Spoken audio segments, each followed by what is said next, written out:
اللہ تعالیٰ ارشاد فرما رہے ہیں یا ایھا الذین آمنو، اے ایمان والو، لا تأکلوا الربا، سود مت کھاؤ، اضعافا مضاعفتا، بڑھا چڑھا کے سود مت کھاؤ، واتقوا اللہ لعلکم تفلحون، اور اللہ تعالیٰ سے ڈرتے رہو تاکہ تم کامیاب ہو سکو۔ اس کے بعد اگلی آیت میں بھی اللہ تعالیٰ نے انسان کے اندر تقوی اور اطاعت رسول کا حکم دیا کہ اپنی من مانی معاملات میں، کاروبار میں نہیں کرنی، روک دیا گیا ہے۔ تو واتقوا النار التی اعدت للکافرین، اس آگ سے ڈر کے سود کو ترک کیے رہو جو ہم نے کافروں کے لیے تیار کی ہے۔ وَأَطِيعُوا اللَّهَ وَالرَّسُولَ، اللہ اور اس کے رسول کی اطاعت کرو، لعلکم ترحمون، تاکہ تم پہ رحم کیا جائے۔ یہ سورہ آل عمران کی آیات 130 تا 32 ہیں، جن میں اللہ تعالیٰ نے صاف لفظوں میں سود سے ہمیں بچنے کا حکم دیا ہے۔ اسی طرح سورۃ البقرہ، کلام پاک کی جو سب سے طویل سورہ پاک ہے، اس کی آیات 278 اور 279 میں بھی اللہ تعالیٰ نے ہمیں سود سے بچنے کا حکم دیا ہے۔ یا ایھا الذین آمنوا اتقوا اللہ،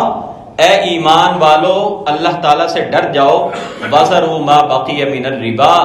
ان کنتم مؤمنین، اور اگر تم پہلے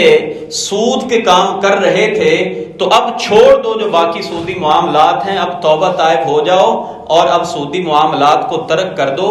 ان کنتم مؤمنین، اگر تم ایمان لانے کا دعویٰ کرتے ہو، اگر صاحب ایمان ہو، جو پہلے ہو چکا اس سے اللہ سے توبہ کر لیں، اس کو چھوڑ دیں۔ اگر تم ایمان کا دعویٰ کرتے ہو تو سودی معاملات کو ترک کر دو، اور پھر ساتھ ہی اللہ تعالیٰ نے دھمکی آمیز الفاظ میں فرمایا فَإِن لَّمْ تَفْعَلُوا، پس اگر تم سود چھوڑنے پر تیار نہیں ہوتے، فَأْذَنُوا بِحَرْبٍ مِّنَ اللَّهِ وَرَسُولِهِ، تو پھر اللہ اور اس کے رسول کے ساتھ جنگ کرنے کے لیے تیار ہو جاؤ۔ وَإِن تُبْتُمْ فَلَكُمْ رُءُوسُ أَمْوَالِكُمْ، اور اگر تم توبہ کر لیتے ہو تو تمہارا جو اصل مال ہے وہ اس کے مالک تم ہی ہو۔ اسلام یہ نہیں کہتا کہ وہ بھی سارا اللہ کی راہ میں دے دو، جو تمہارا مال ہے تم ہی اس کے مالک ہو، لیکن بنیادی شرط یہ ہے کہ اگر معاملات چل رہے تھے، سودی کاروبار کر رہے تھے، تو اس سے توبہ طائب ہو کے جو باقی معاملات رہ گئے ہیں، کسی سے لینا دینا ہے، ان معاملات کو ختم کر دو۔ سامعین مکرم، آپ نے 2 مقامات سماعت کیے ہیں جن میں اللہ تعالیٰ نے بہت صاف لفظوں میں اس سود سے ہمیں بچنے کا حکم دیا ہے۔ اب یہاں پہ عربی کا جو لفظ آیا ہے، عربی زبان کا جو لفظ ہے وہ الربا آیا ہے، ربا، جس کا ترجمہ ہم سود کرتے ہیں۔ تو ربا کس کو بولتے ہیں کہ میں وہ تعریف کروں گا جو ہر آدمی کو سمجھ آ جائے، بہت لمبی چوڑی یا جو فقہا نے تعریف کی ہے کہ جو سمجھ میں نہ آئے میں وہ بات نہیں کروں گا۔ ربا اور سود سے مراد یہ ہے کہ ہم کسی آدمی کو قرض دیں تو جو رقم ہم نے قرض دی ہے اس سے زیادہ پیسہ واپس وصول کرنا، یہ ربا ہے۔ یا اگر ہم خود کسی سے، وہ چاہے کوئی انسان ہو، کوئی فیکٹری ہو، کوئی بڑی سے بڑی کمپنی ہو یا بینک ہو، جن سے بھی ہم قرض لیں، تو اگر ہم نے 1 لاکھ روپیہ لیے ہے تو 1 لاکھ کی بجائے اگر 1 لاکھ سے اوپر جتنا بھی ہم واپس کرتے ہیں، وہ 1000 ہو یا 1,05,000 ہو، وہ جتنا بھی ہو، وہ ربا کی تعریف میں آتا ہے۔ لہذا اسلام کا بنیادی حکم یہ ہے کہ، اور بہت ساری چیزیں جن کا میں تذکرہ کروں گا، جو اسلام نے ہمیں اتنی واضح تعلیمات دے دی ہیں کہ اگر آپ آپس میں کوئی تبادلہ کرتے ہیں، آپ آپس میں 2 چیزوں کا اگر ایکسچینج کرتے ہیں، سونے کو سونے کے بدلے میں، چاندی کو چاندی کے بدلے میں، اس لیے کہ اللہ کے پیارے رسول صلی اللہ علیہ وآلہ وسلم کے دور میں جو کرنسی تھی، یا وہ دینار یعنی سونے کے سکے تھے، یا وہ درہم چاندی کے سکے تھے، تو اللہ کے رسول صلی اللہ علیہ وآلہ وسلم نے فرمایا کہ جب تم ان چیزوں کا تبادلہ کرو، ایک دوسرے سے ایکسچینج کرو، تو اس میں کمی بیشی نہیں ہو سکتی۔ وہ پورے کا پورا، اگر جتنے ہم نے کسی سے پیسے لیے ہیں اتنے ہی پیسے ہم اس کو واپس کریں گے۔ اب جو جائز صورتیں ہیں، جیسا کہ اجارہ ہے، کسی کو کوئی چیز رینٹ پہ دینا، وہ باتیں بعد میں کرنے کی کوشش کروں گا، لیکن بنیادی بات سود میں یہ ہے کہ ہم جب کسی سے معاملات کریں تو ہم اگر بینک میں پیسے رکھتے ہیں، جتنے ہم نے پیسے رکھے ہیں ہم اتنے ہی واپس لینے کے پابند ہیں، اور اگر ہمیں کسی نام پہ اور اس کا کسی اسلامی اصطلاح کا سہارا لے کے یہ کہا جائے کہ ہم تو آپ کے پیسے کا جو ہے وہ مزاربت میں لگاتے ہیں، مشارکت میں لگاتے ہیں، اور اس طرح سے وہ ہمیں زیادہ پیسے اوپر دیتے ہیں، تو پھر یہ ہمیں نوٹ کر لینا چاہیے کہ آیا کہ ہمارا پیسہ واقع ہی مزاربہ کی شکل میں کاروبار پہ لگا ہے؟ تو اگر مزاربہ کی تمام شرائط پوری ہوتی ہیں تو اس صورت میں جائز ہو جاتا ہے، جو کہ ہمارے اسلامی بینک بھی ایسا نہیں کر رہے۔ وہ صرف منافع تو دیتے ہیں، مگر آج تک کبھی یہ نہیں ہوا کہ انہوں نے کسی آدمی کو، اکاؤنٹ ہولڈر کو انہوں نے یہ کہا ہو کہ تمہارے پیسوں میں سے ہم نے کاروبار کیا تھا اور اس میں سے نقصان بھی ہو گئے۔ لہذا اگر تو منافع اور نقصان کی شرط پہ آپ کسی سے شراکت داری کرتے ہیں تو یہ جائز ہو جاتا ہے منافع لینا بھی، اور اگر منافع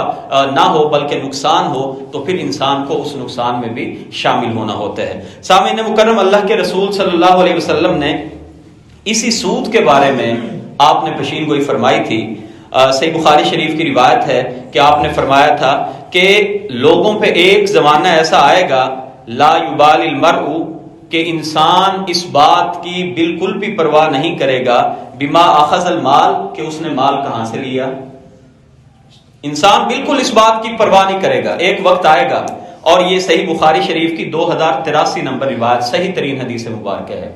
اور آج کے دور میں آپ دیکھیے کہ ہمارا مزاج ایسا سیٹ ہو چکا ہے کہ پیسے کی کثرت ہونی چاہیے، اور حلال حرام کا جو ہمیں اسلام نے ایک بنیادی اصول دیا تھا، آج وہ ہماری سب کی نظروں میں الا من رحم اللہ، بہت لوگ ہیں جو رزق حلال کی کوشش کرتے ہیں اور اللہ تعالیٰ ان کو اس کی توفیق بھی دیتا ہے، لیکن جب ہم بات کرتے ہیں تو اس سے مراد اکثریت کی بات ہو رہی ہوتی ہے۔ تو آپ نے فرمایا کہ ایک زمانہ آئے گا لا یبالی المرء بما اخذ المال، لوگ اس بات کی پرواہ نہیں کریں گے کہ جو انہوں نے مال لیا ہے امن حلال ام من حرام، کہ وہ مال انہوں نے حلال ذریعے سے، حلال طریقے سے حاصل کیا ہے یا حرام ذریعے یا حرام طریقے سے حاصل کیا ہے۔ اور میں سمجھتا ہوں کہ آج کا جو دور ہے یہ اللہ کے رسول صلی اللہ علیہ وسلم کی پیشین گوئی ہمیں پوری ہوتی نظر آ رہی ہے۔ اور سنن ابن ماجہ کی ایک روایت ہے، اگرچہ بعض محدثین نے اس کو سند کے اعتبار سے ضعیف کہا ہے، جس کے الفاظ یہ ہیں کہ ایک وقت آئے گا کہ میرا ہر امتی سود کھائے گا۔ ایک وقت آئے گا کہ میرے امت کا ہر فرد جو ہے وہ سود کھائے گا۔ اللہ کے رسول صلی اللہ علیہ وسلم سے دریافت کیا گیا، یا رسول اللہ صلی اللہ علیہ وسلم سارے ہی سود کھائیں گے؟ تو آپ نے فرمایا کہ ہاں، جو نہیں کھائیں گے غبار اور اثرات سود کے ان تک بھی پہنچ جائیں گے۔ اور آج ہمارا معاشی نظام اس طرح کا کر دیا گیا ہے کہ ہم بچنا بھی چاہیں، اور اگر ہم کرنٹ اکاؤنٹ بھی بینک میں کھلوا لیں تو ہمارا پیسہ تو وہ تو اپنے کام میں لگا رہے ہیں نا، وہ تو اس سے منافع کما رہے ہیں، چاہے ہم نہیں لے رہے۔ ہاں یہ ضرور ہے کہ ہم بری ذمہ ہو جائیں گے، ہماری اتنی ہی ذمہ داری ہے۔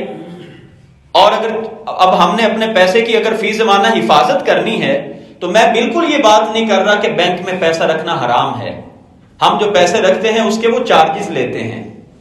اور انسان کرنٹ اکاؤنٹ اگر کھلوا لیتا ہے تو انسان اپنی ذات تک تو سود سے بچ جاتا ہے۔ لیکن میں گزارش یہ کر رہا ہوں کہ ہمارے پیسے سے جو بینک والے کاروبار کر رہے ہیں سودی، تو اس کا یہی مطلب ہے کہ جو سود نہیں کھا رہے ہوں گے، جو سودی معاملات نہیں بھی کر رہے ہوں گے، سود کے اثرات اس تک بھی پہنچ جائیں گے۔